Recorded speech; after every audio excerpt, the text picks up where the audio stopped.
வெண்பா கிடைப்பாங்களா மாட்டாங்களா அப்படிங்கிற பெரிய எதிர்பார்ப்பு வந்தாச்சு. ஏன்னா இதில் வந்து வெண்பாவை பொறுத்த வரைக்கும் இப்போ ஒரு ஹாஸ்பிட்டலில் அட்மிட் ஆகியிருக்காங்க. அந்த கடத்தல்காரங்க தான் கொண்டு வந்து அட்மிட் பண்ணியிருக்காங்க. அப்போ அங்கே ஒரு நல்ல ஒரு நர்ஸ் இருக்கிறாங்க. அவங்களுக்கு தெரிஞ்சு போச்சு இந்த குழந்தை யார் என்னங்கிறது. அப்போ இதில் வந்து என்ன பண்ணுவாங்க, அவங்க வந்து வெண்பா கண்ணு முழிச்சு சொன்னால் யார் பேரை சொல்லுவாங்க? விஜய் பேரையா சொல்லுவாங்க? கண்டிப்பாக சொல்ல மாட்டாங்க.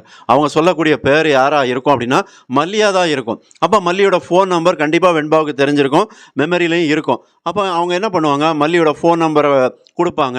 அப்போ மல்லிக்கு இந்த ஸ்டாஃப் நர்ஸ் வந்து ஃபோன் பண்ணி பேசுவாங்க. அப்போ இதில் வந்து அப்போ என்ன பண்ணுவாங்க, மல்லி வந்து விஜய் கிட்ட சொல்லுவாங்களான்னா, விஜயால் அவரால் எங்கேயுமே நகர முடியாது. ஏன்னா அவருக்கு காலில் அடிபட்டிருக்கு. அப்படிங்கும்போது அவங்க பெட் ரெஸ்ட் தான் எடுத்தாகணும். அப்போ இந்த இடத்துல என்ன பண்ணுவாங்க, மல்லி தான் போவாங்க. இதே மாதிரி ஒரு விஷயத்தில் என்ன பண்ணுவாங்க, இந்த ராஜிக்கு இந்த விஷயம் தெரிஞ்சதுன்னா கண்டிப்பாக மல்லியை வந்து போக விடாமல் தடுக்கிறதுக்கு முயற்சி பண்ணுவாங்க அப்படிங்கிறதும் தெரிய வருது. அப்போ இதெல்லாம் தாண்டி தான் மல்லி வந்து இப்போ வெண்பாவை காப்பாற்றிட்டு வரணும். ஏன்னா வெண்பாவை மல்லி காப்பாற்றிடக்கூடாது அப்படின்னு யார் குறியாக இருப்பாங்க அப்படின்னா கதிரேசன், நிஷா, இந்த ராஜி எல்லாருமே இருப்பாங்க. ஏன்னா ஒருவேளை வெண்பாவை மல்லி காப்பாற்றி கூப்பிட்டு வந்துட்டா விஜய் கிட்ட நல்ல பேர் எடுத்துருவாங்க, விஜயும் மல்லியும் சேர்ந்துருவாங்க. ஏன்னா விஜயும் மல்லியும் சேர்ந்து வாழக்கூடாது அப்படின்னு தானே இந்த ராஜி எல்லாம் நினச்சிக்கிட்டு இருக்காங்க. அப்போ என்ன பண்ணணும், இந்த இடத்துல வந்து மல்லிக்கு அந்த தகவல் கிடைச்சிது அப்படின்னா வெண்பா எங்கே இருக்காங்க அப்படிங்கிற ஒரு தகவல் கிடைச்ச அடுத்த நிமிஷமே மல்லி வந்து இந்த விஷயத்தை வந்து வீட்டுக்குள்ளே பெருசாக எக்ஸ்போஸ் பண்ணவே கூடாது. அவர் என்ன பண்ணிடணும், நேராக நாகுட்ட சொல்லணும், சைலண்ட்டாக ஆட்டோவை எடுத்துக்கிட்டு இல்லை ஒரு போலீஸை கூப்பிட்டுட்டு அந்த ஹாஸ்பிட்டல் போகணும்.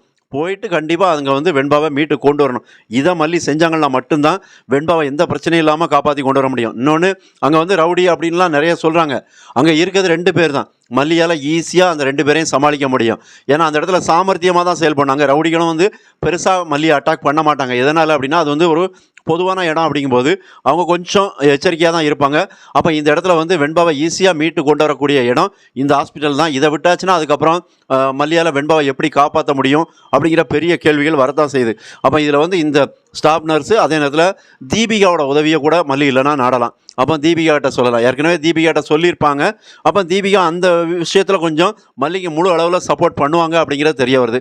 அப்போ இந்த விஷயத்துலேயே மல்லி வந்து வெண்பா இருக்கக்கூடிய இடத்த தீபிகாட்ட சொன்னாங்கன்னா மல்லியும் தீபிகாவும் சேர்ந்து அழகாக வந்து வெண்பாவை மீட்டு வீட்டுக்கு கொண்டு வந்துடலாம். அதுக்கப்புறம் விஜய் முன்னாடி மல்லி தைரியமாக போய் நிற்கலாம். ஏன்னா இப்போவும் மல்லியால் தைரியமாக நிற்க முடியும். ஆனால் விஜயோட மனநிலை சரியில்லாமல் இருந்துக்கிட்டு இருக்கு. சப்ஸ்கிரைப் பண்ணுங்கள். நன்றி.